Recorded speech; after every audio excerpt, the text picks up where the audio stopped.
armée étrangère aye pa na biso poto bunda ensemble pona ko tia biso loboko ezate ke Uganda yepe pona intérêt na ye aye kaka te pona intérêt na biso yo zo mona ki ba déplacement ça zo sala wana ko kende na ba organisme ma chère au moni na actuellement na monde lelo ceux qui diplomatie na bino ezana C makamne ce kotambola te mais ceux quand même vous avez atteint un certain niveau de valeur on commence à nous donner de la valeur nous les Congolais là où on n'avait plus de la valeur Tshisekedi est venu pour nous donner de la valeur oui quand même nous devons lui dire merci merci au chef de l'État je crois que lobby alingue tazana sima ba dossier belé boka ke chambardement même na gouvernement oyo parmi les ministres qui travaillent à la montée, je crois que les ministres qui ne font rien. Si on a un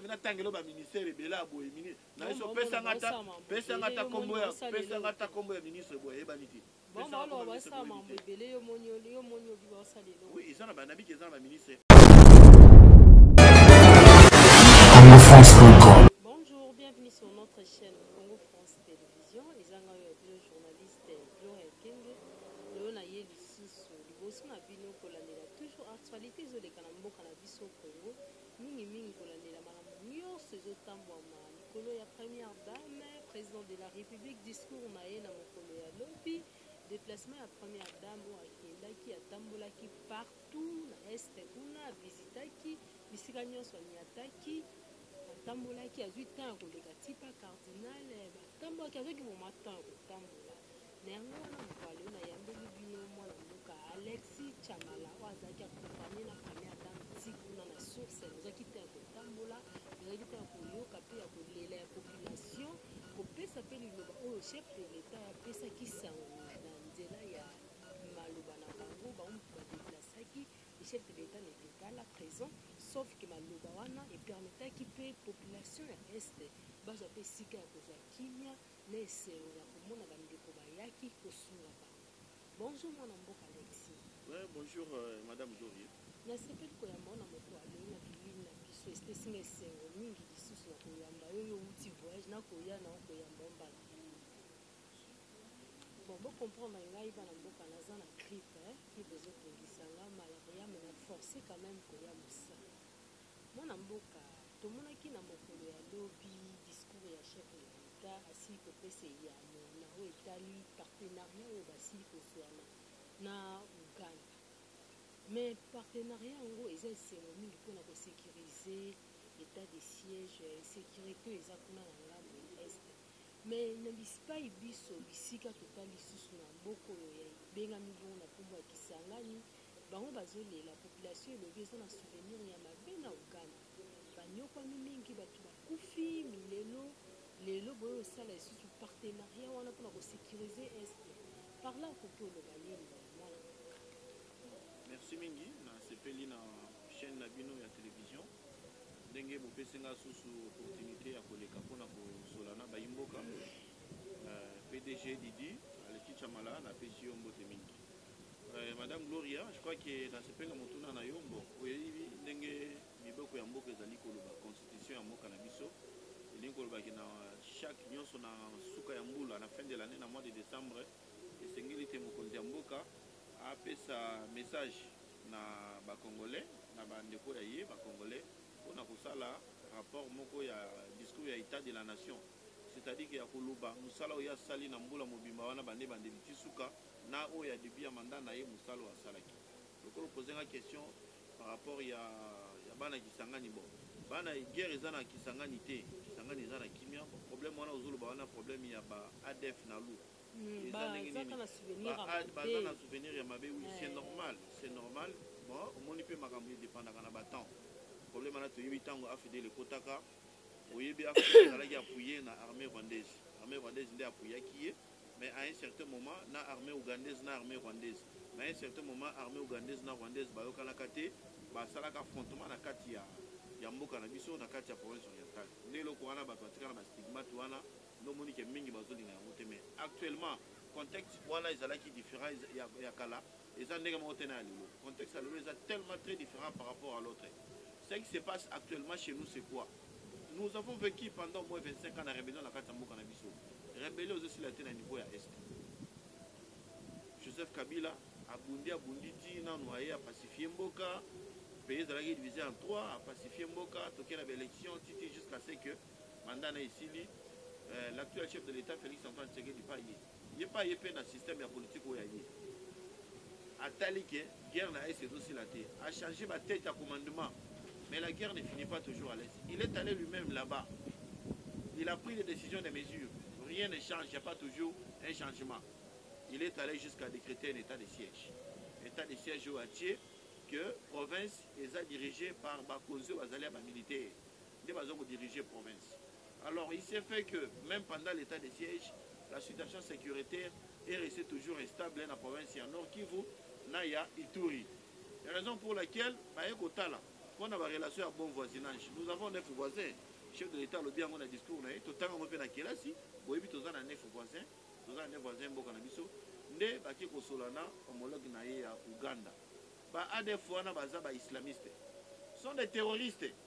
Leur mission est de terroriser Batou, baza ko sala ko décapiter Batou, ko sala sabotage.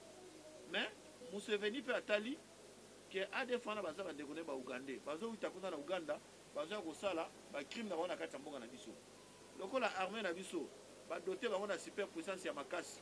Armée na biso bazu ba arme ya makasi. Je m'excuse, ba komi ko traquer bango makasi.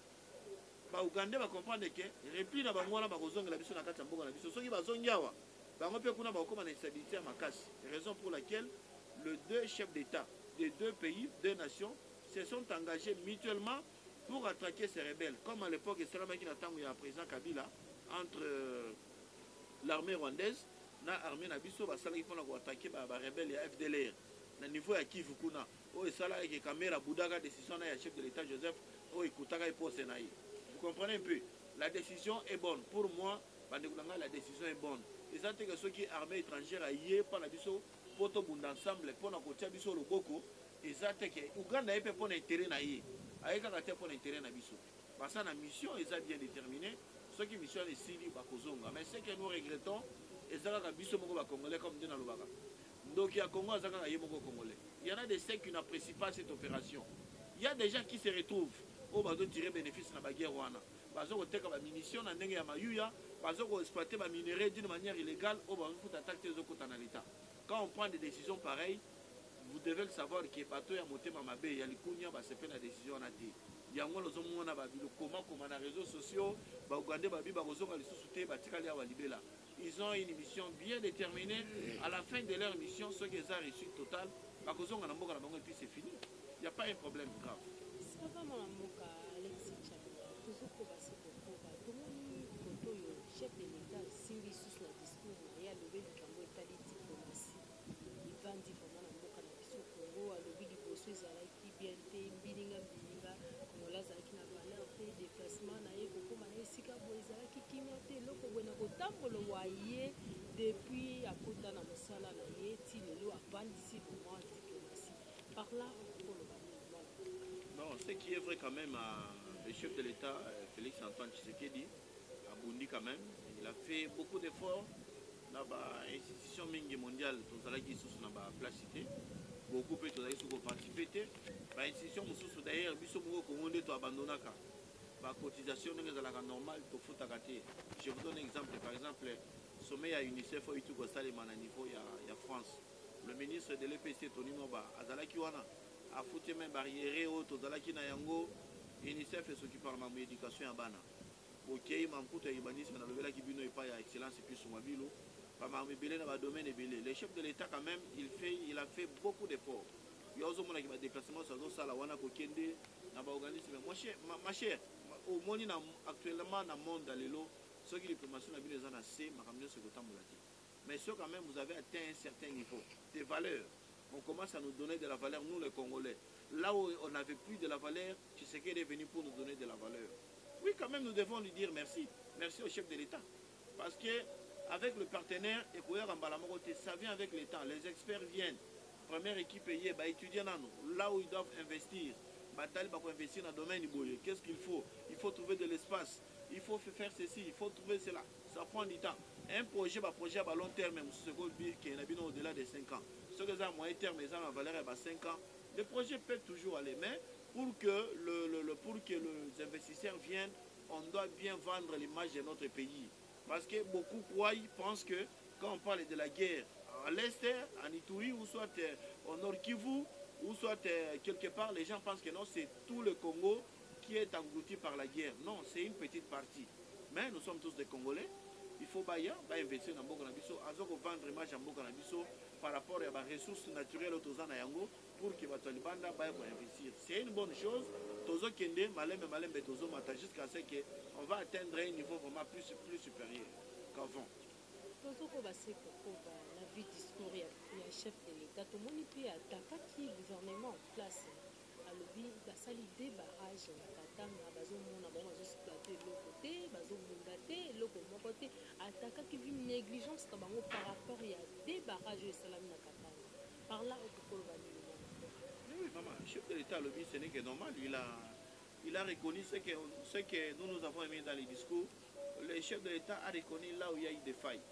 Il n'est pas un magicien. Il n'est pas un dieu où il peut se déployer partout. Non.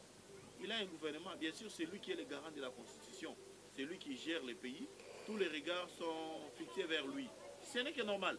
Mais là où il y a des failles, je crois qu'il va prendre des mesures. Je crois que vous avez vu ce qui s'est passé à Kisangani quand la distinguée première dame Maman Denise est arrivée là-bas par rapport à la SNEL. Bana Kisangani Boyoma Basalaki 4 mois pour la ratifier. Maman, la distinguée première dame Denise, elle s'est fait accompagner à déjà SNEL au Monaki réaction, mais les loyaux, moins de pelés dans Kisangani. Il y a une négligence, c'est ça presque qui va passer. Ce que nous déplorons, les gens n'ont plus la conscience. Certaines personnes, certaines de nos autorités des hauts cadres de ces pays n'ont plus la conscience. Il y en a certaines personnes, on vous donne un poste, ce n'est pas pour remplir vos poches, ce n'est pas pour ta femme et pour tes enfants. Les postes qu'on vous donne là, c'est pour servir le pays. Les Blancs ne viendront jamais faire de bonnes choses pour notre pays, ils viendront pour leurs intérêts. Mais il y a des gens qui doivent faire le suivi de Salimate, Moutava Nazola la Pongi, pour la élaborer, l'intérêt. Moi je connais le comportement chef de l'État, Nenga Pessi discours, je crois que lobby à l'ingénieur à Sima dossier belé, beaucoup de chambardement, même dans le gouvernement Oyo. Parmi les ministres qui travaillent à la montée, je crois que remaniement est au Salima, pour le monde au Salima. Mais quand même, c'est bien. Oui, remaniement, il faut Salima. Il y a des ministres qui ne font rien. Sur les ministère et Bela Boy, ministre, Pesangata Combo, ministre Boy, Baniti. Oui, ils ont un ami qui est un ministre pour le Bazo Salamoussala. La Tangelo Bakundu. Les appels à Moussou Bassa et le côté, des fois à côté de l'autre côté. Et n'a pas eu polémique. N'a pas eu polémique. Bah, quand il y a plus sur le Moutatini, pour attaquer Bango, ou bien Moutoubo Moutatini. Mais alors ça m'a mal à moi. Ça la puisse alors ça la vous mon moto. Le rose à partir de yo Monica n'y a son ça. Non, ça m'a maman loyer ngo le loyer à sali carnet de loyer beau à loyer sali. Beau à loyer trop.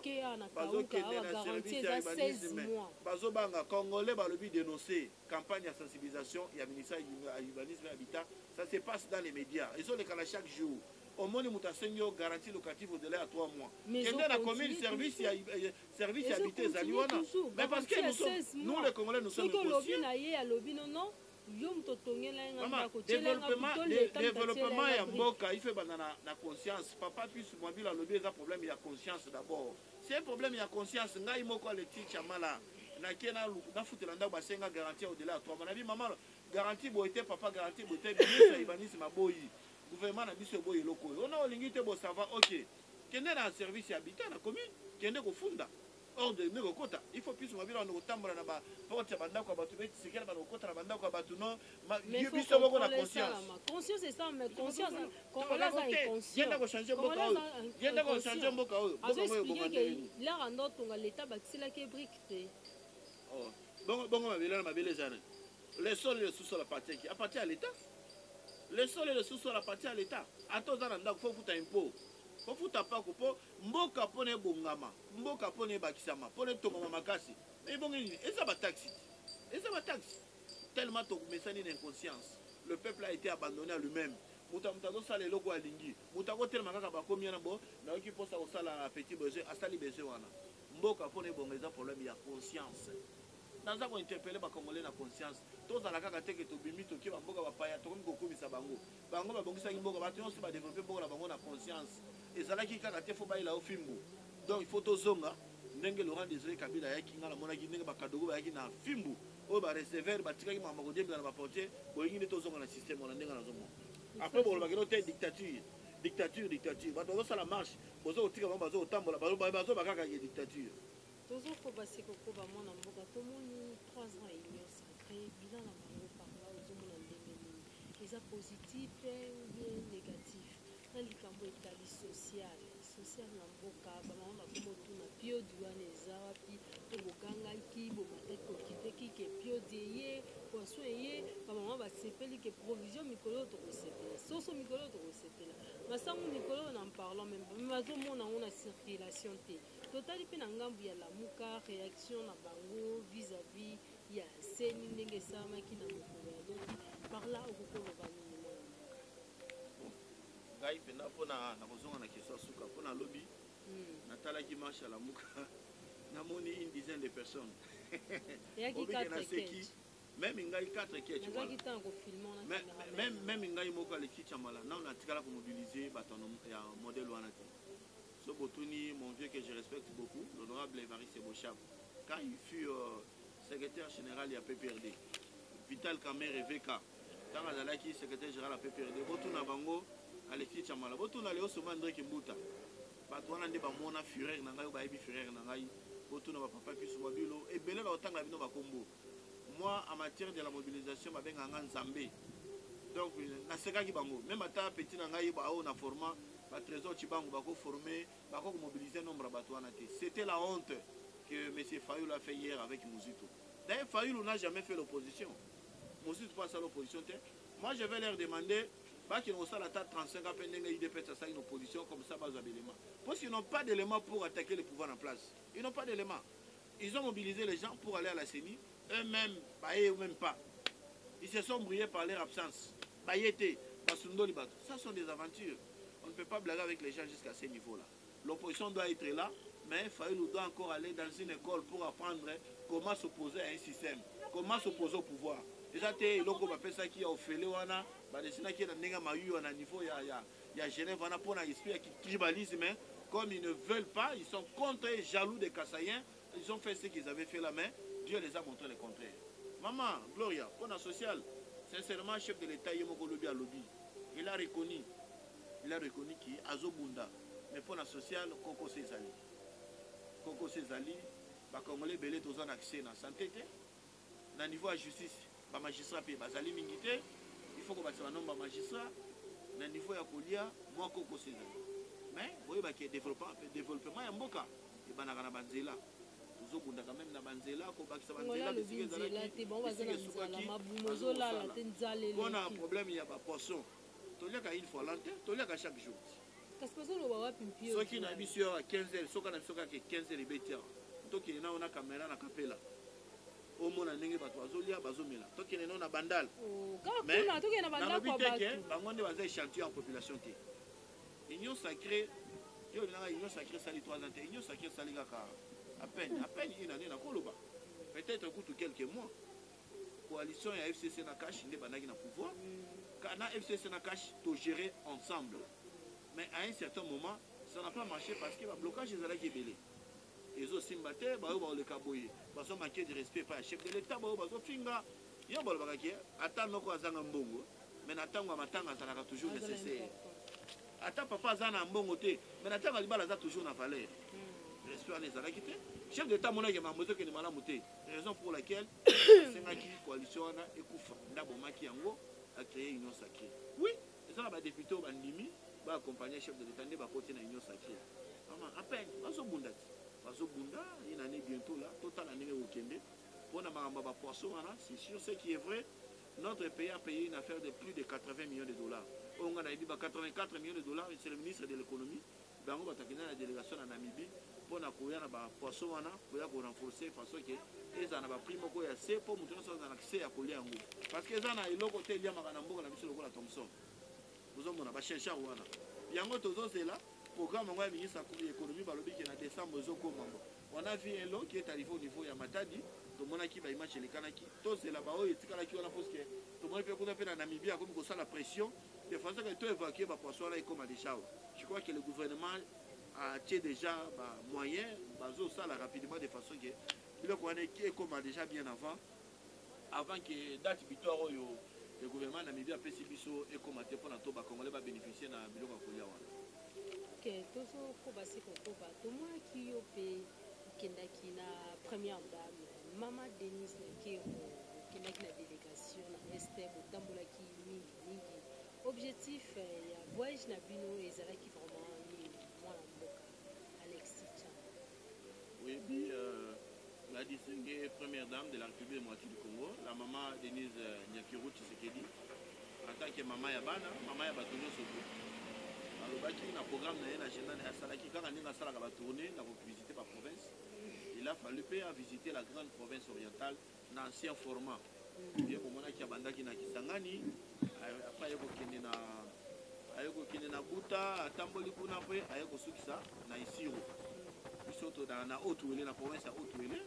Bisoto Zalaki na Haute-Ouélé, Tokendaki na Ye. Il a plu aussi à l'excellence papa, excellence Pius Mabilo Moukala, Tokendaki, puis délégation monene à partir de la CNC. Zalaki ngai moko na délégation na honorable Yvette Lubala Nazinda. Maman Yvette Lubala, aza député provincial élu de Lemba. Tokendaki pe na maman Béa Mayemba, Pérévert. Donc on a za commando moko monene, maman Béa Oya Lemba. Nous avons été bien accueillis. Totalement qui bien.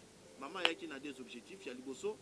Il d'abord pour Koutanaba na Haute-Ouélé et pas le gouverneur Nabiso Christophe Basséane Nanga. Akina Koutanaba bango. Après ça bango message à paix. Message à Kimia. Après ça bango mbote à chef de l'État. Papa le chef de l'État son excellence Félix Antoine Tshisekedi Tshilombo. Après ça bango message à Kimia. Atindi bango aibisi bango bazala l'esprit ya bomoko to lingana to travailler pour l'intérêt ya mboka na biso. Maman Denise Nakiru aibisi bana Haute-Ouélé à part mboka na biso toza na mboka mususu te. Nzambe muta créer biso ba congolais ayebaki pourquoi créer biso ba congolais. Maman Denise aibisi bana Haute-Ouélé to linga mboka na biso to pesa valeur na mboka na biso to travailler pour l'intérêt ya mboka na biso. To tika esprit ya division, to tika esprit ya kisongi songi, to tika esprit ya kokabwana. Maman Denise Nakiru a sengaki bana nyosa Haute-Ouélé basa na esprit moko na esprit ya bosangani. Deuxième voyage na ye ezalaki voyage ya pèlerinage. Boyebi na mboka na biso toza na bato mibale baza envoi ya kokoma basantu. Toza na Isidore Bakanja et puis toza na bienheureuse la sœur Marie Clémentine Anuarite Nengapeta. Ye azalaki mutuya Isiro na province ya Haute-Ouélé oyo village natal na ezali na territoire ya Wamba. Raison pour laquelle voilà oui tozalaki na papa cardinal Nabiso Fridolin Ambongo kobosala te nga mpe naza catholique monene naza dirigeant à chorale française naza pe à Bougaza donc naza catholique pratiquant engagé. Raison pour laquelle la première dame est arrivée à Isiro le 30. Et pour le premier, le mercredi, Ezalaki Messia, 57e anniversaire depuis disparition ya bienheureuse Marie Tessalema. Mais c'est Salema qui kitoko le 1er décembre. Boyebi Anuarite Akufaka dans le 1er décembre 1964. Akufaka vierge, tant que rébellion et Salema qui ya nani ya colonel Azalaki Kuna. Oyo alingaka kosala makambo boyebi wana nde abomaka ye. Atinaka matiaka imbeli et puis baye ko beta ebal. Tokomaki wana to visitaki ba site touristique wana nyoso tout. En tout cas, mais c'est le 1er décembre, anniversaire, et les gars qui bien, la distinguée première dame Azala Kiwana, to sali Messinaye, et puis to sali pèlerinage, mon la province à Haute-Ouélé. To visiter la province à Haute-Ouélé. D'ailleurs, on a remercié Mingi, je remercie beaucoup le cardinal Fridolin Mbongo, na Omélie à Salaki. C'était vraiment un très bon discours. Il a même vanté la distinguée première dame. Elle avait invité même la première dame, Maman Denise Nakiru, à qu'elle nous visiter Wamba. Pourquoi? Parce que d'ici jusqu'à Wamba, le gouverneur actuel, Christophe Basséane Nanga, a réhabilité Nzelawana. Kolumbawana, le cardinal Fridolin Mbongo, il avait invité encore la première dame à visiter Bafobaka. Bafobaka, c'est le lieu où on avait arrêté la bienheureuse Anuarite. Et ça fait bisiko Azaï Kotangis. Tosali, pèlerinage, Nyonsowana, la première dame, na cardinal Fridolin Mbongo. En tout cas, pèlerinage, il est tellement kitoko mingi. L'ambiance a été totale. pour visiter ici, au Tamboli, papa Kardinal à Tamboli, a visité mes infrastructures, mais ce qui nous a impressionné, ce qui nous a étonné, la province de Haut-Ouélé, c'est un chantier. Partout là où tu es, maman, nous avons vu des engins. Partout il y a les engins. Le monsieur là, on ne comprend pas ce qui le gouverneur qui sont Bassiane. C'est un robot. Il se réveille à 4 heures. Il nous a reçu dans son bureau pour la première fois à 5h10. Il nous reçoit dans son bureau à 5h. À 10h, Abimi, il est au terrain. Je vous donne par exemple un exemple. Kolongwa, ici jusqu'à Ouacha. Ici jusqu'à Ouacha, il a réhabilité cette route-là. Mais c'est une route nationale.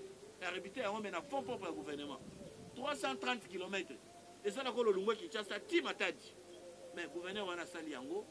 Zela wana 330 km aux hommes qui battent comme Kende, Kozonga. Kolongwana na ici rotina Dungu. Ici rotina Dungu, je te dis, il y a à peu près 210 km. Tolungwe wana, toketina wamba. Tolungwe na ici toketina bafobaka na première dame Maman Denise. Atali boulou moko ezate, aller comme retour. Tolungwe wana, tokena bolé bolé. Kolongwana ici rotina bolé bolé, et ça à peu près 170 km. Maman, tu parles au passo la banzela la carte à forêt équatoriale la carte à Zamba. J'ai vu des engins que j'ai jamais vus depuis que je suis né. Bangien aux autres déracinés, banzeta minene. Comme na bolé bolé pour la première fois.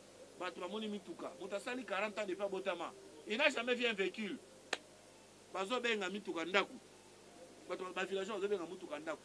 Tu prends la sali maï. Je crois que nous étions dans la rivière de Poko. J'ai pas oublié. Aye na bac. Asombi bac. Bateau avec un bac wana. Et nous ça la traversée. Nous avons mituka na nzela oyo.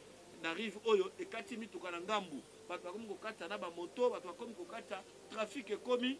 Je vous dis que développement banana, développement banana banzela. Tolungwa na Cardinal papa Cardinal Fridolin. Tokeiti to continue musika to leki bolé bolé. To komi musika na azo sala siko nzela, nzela lezo keneti na ba foisende siko pa bimakisangani. Donc asali raccourci nzelo ezala ya kalawana. Vous comprenez peu. J'ai vu les hangars, namoni na village moko na Gombe. Gouverneur a dit hangar, bazote na église catholique. Na fond ya gouvernement provincial. Tokia sous na Ibambe. Nous sommes allés à Ibambe, village natal, il y a honorable Geneviève Vinagos. Gouverneur azotonga pe église wana, bati hangar bazotonga église catholique wana. Mais lelo eza rarement na bakonzi bazobimisa mbongo pona kotonga l'église. Mais kala à l'époque so totangi na ba ancienne histoire toyekola na bakilasi. Bato wana kotonga l'église ezalaki ba grand prêtre. Je vous dis que les jeunes na biso antoka na isiro et le kaki kitoko tokia wana totali so communauté na bo.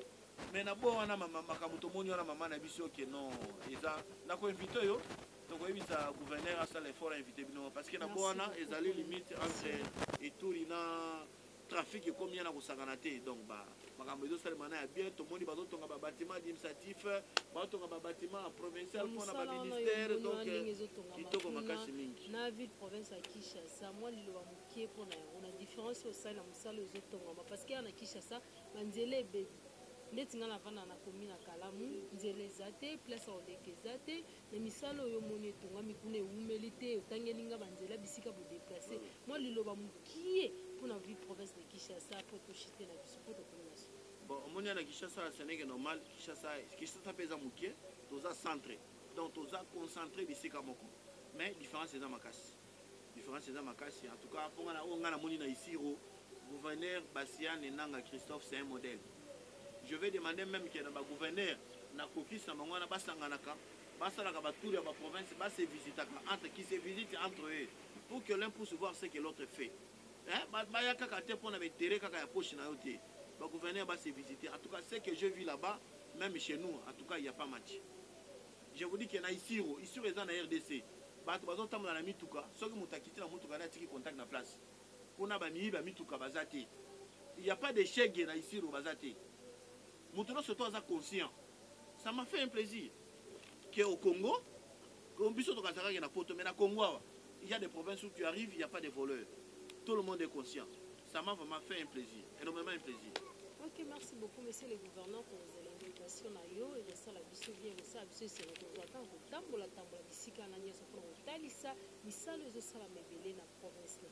mwana mboka tokomi na suka lelo basuka no eza nini mpona azibeli belo basuka po topolitique liloba na ngai ya suka tokomi na fin de l'année nazoprésente bavie na ngai le meilleur na chef de l'état na madame naye la distinguée première dame na gouvernement ya république démocratique du Congo na présenté bavie na ngai le meilleur na madame na ngai mon épouse Christelle Chamala, je t'aime beaucoup.